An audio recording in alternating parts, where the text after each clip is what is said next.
Episode 6. I groaned and put my head on the table. Don't tell me you regret hitting her?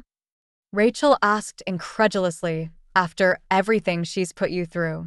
I turned my head and looked at her. No, I said honestly, but what's come over me? I want to make her pay Rachel. So bad it hurts. Doesn't that make me a terrible person? She blinked. Honey, it makes you human, she said, staring me hard in the eyes. If you could see what goes on in my mind, you'd probably be scared shitless, she added with a glint in her eyes. I think you're going through a lot of pain right now, and you are dealing the best way you know how. Speaking of which, she added mysteriously, what is your next move, Flair Rourke? Soon to be Flair Summers? I haven't even thought about it. There's the yoga studio, which Jonathan doesn't even know anything about, other than I work there. But outside of that, I want to focus on myself. I spent so much time doing everything for Jonathan, helping with his law firm, being his secretary and personal assistant so he wouldn't have to hire one, cooking, cleaning, and working for myself. I haven't had time to stop and think about what I want, I told her honestly. I stopped being Flair and became Mrs. Rourke, the woman Jonathan wanted me to be. I need to be Flair again. Rachel's expression turned thoughtful. I understand that, she said slowly, and I think you might be right. The first step would be a whole new wardrobe, she said meaningfully, glancing down at my clothes as I stiffened. I know for a fact that Jonathan picked out the clothes he wanted you to wear that would look suitable for his clients, she added knowingly. You look like an old maid instead of a young woman that's desirable and hot. I don't want to look desirable and hot. I'm not about to go looking for another husband, I protested. She had a devilish look on her face. Who said anything about a husband?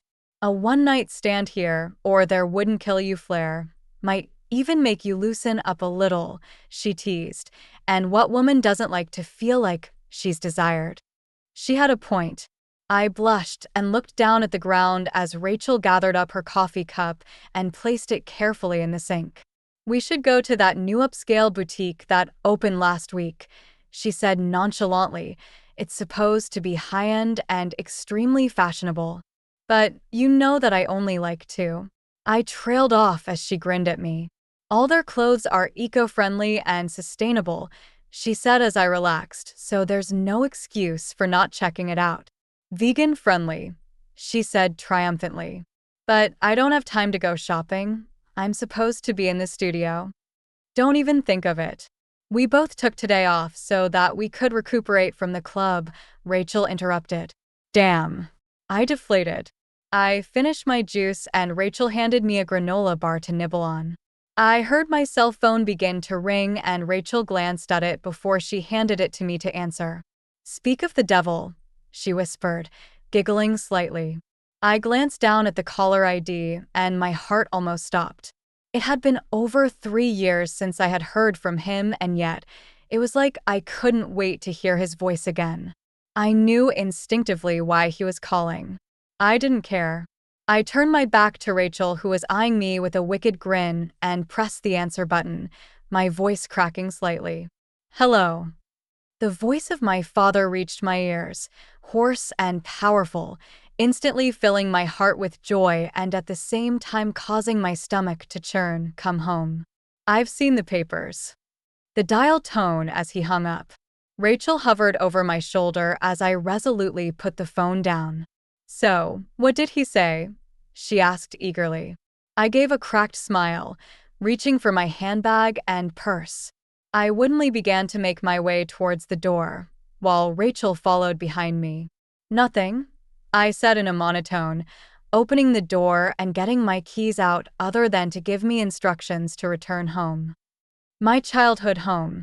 The last time I had been there, I had defied my father's wishes and married the man I had convinced myself I was in love with.